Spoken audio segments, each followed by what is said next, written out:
इस कुरान को जब डॉक्टर अम्बेडकर ने पढ़ा तो वो भी इस्लाम लाने के लिए तैयार हो गए। इस कुरान को भोपाल के डॉक्टर शिव शक्ति स्वरूप ने जब पढ़ा तो वो इस्लाम ले आए। आज वो डॉक्टर शिव शक्ति स्वरूप का नाम इस्लामुल हक है, उनकी बीवी का नाम खदीजा है, उनकी बेटी का नाम आयशा है। बीवी भी MBBS डॉक्टर और उनकी बेटी BMS MBBS डॉक्टर। भोपाल की सरजमीन पर अगर ये कुरान महदूद लोगों के समझने के लिए, फिर डॉक्टर शिव शक्ति स्वरूप कैसे समझ गए, डॉक्टर अंबेडकर की समझ में कैसे आ गया, महात्मा गांधी ने इस कुरान को पढ़ने के बाद सत्य और अहिंसा में ये कैसे कह दिया कि ओ लोगों, अगर देश में अमन चाहते हो, शांति चाहते हो, उन्नति चाहते हो, तरक्की चाहते हो, तो कुरान के कानून को देश में नाफिज कर दो, कुरान करीम की शिक्षा को देश में नाफिज कर दो। मेरे भाइयों, ये कुरान जो सबके समझने के लिए था, आज हमने उसको महदूद कर दिया है। इसलिए कुरान कहता है अलिफ लाम मीम ज़ालिकल किताबु ला रैब फीह। ओ लोगों, ये किताब बिला शक व शुबा दुरुस्त है, इसके अंदर शक करने की कोई गुंजाइश नहीं है। पढ़ो तो दिल खोल के पढ़ो और ये सोच के पढ़ो कि इसका एक एक लफ्ज नुक्ता भी अल्लाह की तरफ से नाजिल हुआ है, इसमें किसी का कोई हाथ नहीं है, अल्लाह की तरफ से नाजिल हुआ है और ये सबके लिए हिदायत है। लेकिन जाहिर है कुछ खास कर दिया यहाँ पर, हुदल लिन्नास तो वहाँ कह दिया, हुदल लिन्नास वहाँ कह दिया वो सबके लिए, लेकिन यहाँ खास कर दिया गया हुदल लिल मुत्तकीन, हिदायत तो सबके लिए, बिलखुसूस अल्लाह से डरने वाले लोगों के लिए, मुत्तकियों के लिए। मतलब ये है जो तासुब, घृणा और नफरत का चश्मा उतार कर अगर इसको पढ़ेगा और समझेगा तो उसको ये कुरान उसको हिदायत मिल जाएगी। और जो तासुब की नज़र से पढ़ेगा, घृणा और नफरत की नज़र से पढ़ेगा, उसको नहीं। अब देख लो, परवीन तोगड़िया कुरान में पढ़ता तो उसको 24 आयतें जिहाद की मिल गई। आज बीजेपी वाले कुरान की जिहाद की आयतों को कोट करके पढ़ रहे हैं कि देखिए तुम्हारे यहाँ ये जिहाद की आयतें लिखी हुई हैं, ये कह रहे हैं मारो काफिरों को, कत्ल करो। तो चश्मा है। और डॉक्टर शिव शक्ति स्वरूप को देख लो, उसने सिर्फ एक उसूल पढ़ा था कुरान में, बस बच्चा माँ के पेट में जो बनता है तो कैसे बनता है, हैं? पहले नुत्फा, मनी का कतरा, उसके बाद में फिर जमा हुआ खून, फिर गोश्त का लोथड़ा, और फिर किन मराहिल से वो गुजरता है। उसने कुरान के अंदर उस तरतीब को पढ़ा और पढ़ने के बाद उसने कहा कि 1400 साल पहले तो साइंस ने तरक्की नहीं की थी, 1400 साल पहले मेडिकल तो इतना आगे नहीं बढ़ा था।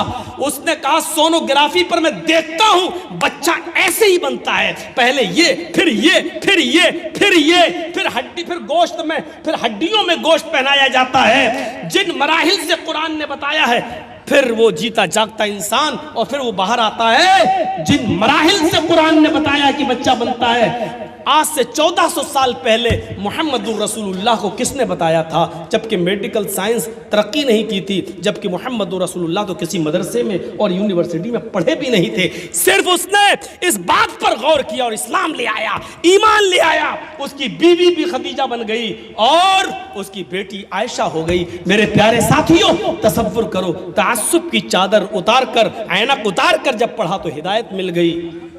बिल्कुल वैसे समझो, वैसे अबू जहल भी छुप छुप कर कुरान सुनता था, अबू लहब भी सुनता था, लेकिन हिदायत नहीं मिली।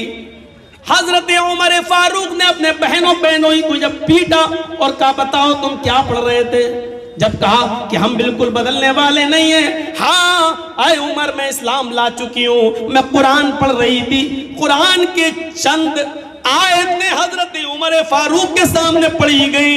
कहने लगे कि मुझे भी उस हस्ती के पास ले चलो, साहिब कुरान के पास ले चलो, मोहम्मद रसूलुल्लाह के पास ले चलो। और वहां जाते और इस्लाम ले आते।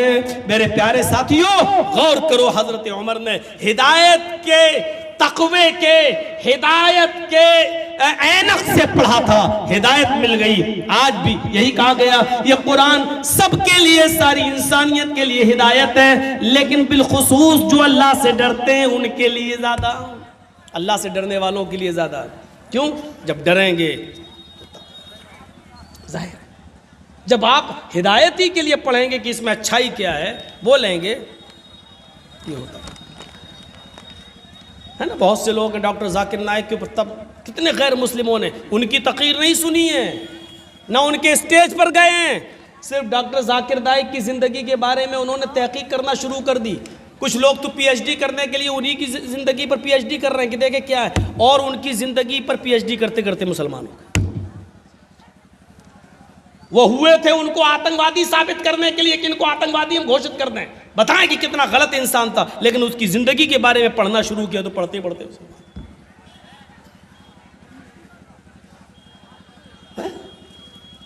तसव्वुर करें आप।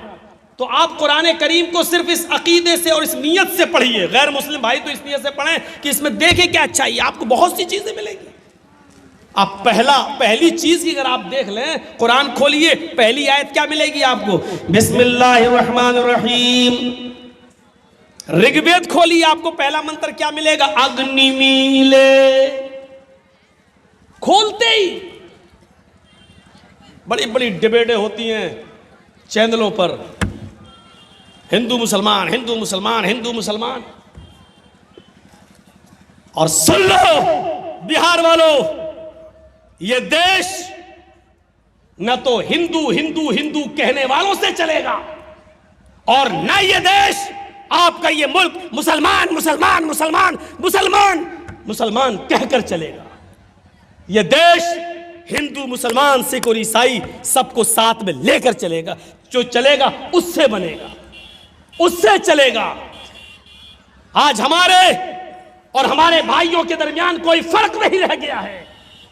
वो टीवी पर बैठकर हिंदू हिंदू हिंदू कर रहा है, हमारे भाई टीवी पर बैठकर मुसलमान मुसलमान मुसलमान मुसलमान कर रहे हैं, और बांट के रख दिया है, आज तकसीम करके रख दिया है आज, और आज दूसरों के लिए राहें हमवार करके रख दी हैं। उनको पाला जा रहा है और पोसा जा रहा है। मैं नहीं जानता हूं दिलों का हाल, अल्लाह जानता है, लेकिन माफ कीजिएगा नुकसान बहुत बड़ा हो रहा है। मैं जानता हूं कुछ लोगों के दिलों में चुभ रही होगी बातें, कांटा। मौलाना साहब बस नाम मत ले लेना, घबराओ नहीं, नाम नहीं लेंगे। जो काम बगैर नाम से हो जाए तो नाम लेने की जरूरत क्या है? मेरे भाइयों, ये आपको देखना पड़ेगा, सोचना पड़ेगा। ये देश सबका है और सबके नाम पर बना था, सबने कुर्बानियां दी थी, इसलिए भाईचारे को खत्म मत होने दीजिए। गलती हिंदू भाइयों की नहीं है, गलती सिख और ईसाइयों की नहीं है, गलती इस देश के किसी नागरिक की नहीं है, गलती उन नेताओं की है जो हमें और आपको एक दूसरे के खिलाफ नफरतें भरवा रहे हैं। देखा था ना, यही मीडिया वाले कितना पीछे पड़े थे, कितना पीछे पड़े थे मीडिया वाले मरकज निजामुद्दीन पर। कोरोना फैक्ट्री, कोरोना बम। इस कोरोना फैक्ट्री और कोरोना बम में कहां चला गया अर्नब गोस्वामी? कहां चला गया जी न्यूज? कोर्ट ने ऐसा डंडा मारा है इन मीडिया, इन चैनलों पर, कि जिसका दर्द इनको इस सरकार के जाने के बाद होगा, अभी नहीं होगा। अभी तो जैसे शराब पी लेते ना, नशा है, मारो थप्पड़ नहीं लग रही है तकलीफ। अभी नशा है दौलत का, मिला हुआ है, हड्डियां पड़ी हुई हैं इनके सामने। अभी एहसास नहीं है, अभी एहसास नहीं है। जब देखेंगे कि हमने क्या किया, कोर्ट ने वो डंडा मारा है कि सिर्फ मरकज को बदनाम किया गया, निजामुद्दीन का, मौलाना साद का कोरोना से कोई ताल्लुक नहीं।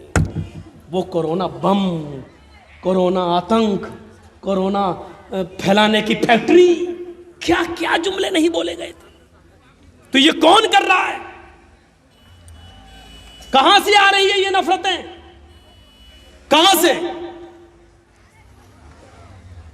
तो ये हमें और आपको समझना पड़ेगा। ये देश, हमारा मुल्क, न तो सिर्फ हिंदू हिंदू कहने से चलेगा, न मुसलमान मुसलमान कहने से चलेगा। ये हमारा मुल्क सबको साथ लेकर चलने से चलेगा। अल्लाह हमारे मुल्क की हिफाजत फरमा। दुआ करिए, ये तहज्जुद की नमाज का वक्त है, शायद अल्लाह कबूल कर ले।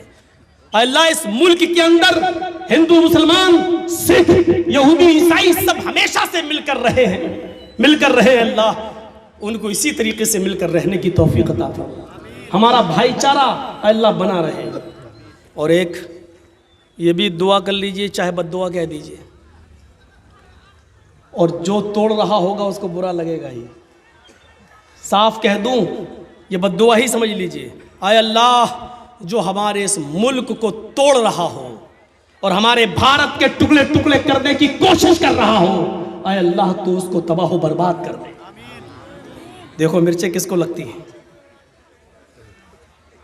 हमने तो देश की एकजहती के लिए दुआ की है। आय अल्लाह, जो हमारे मुल्क में हिंदू मुसलमान सिख ईसाई के भाईचारे को खत्म कर रहा है, आय अल्लाह तू उसको तबाह बर्बाद कर दे, अल्लाह तू उसको मिटा दे। क्या हर्ज है इस दुआ में? मैं तो नहीं समझता हूं कोई हर्ज है। क्यों? भाईचारा, इस शरीयत पढ़िए मेरा। खैर वो दूसरी तरफ हम चले।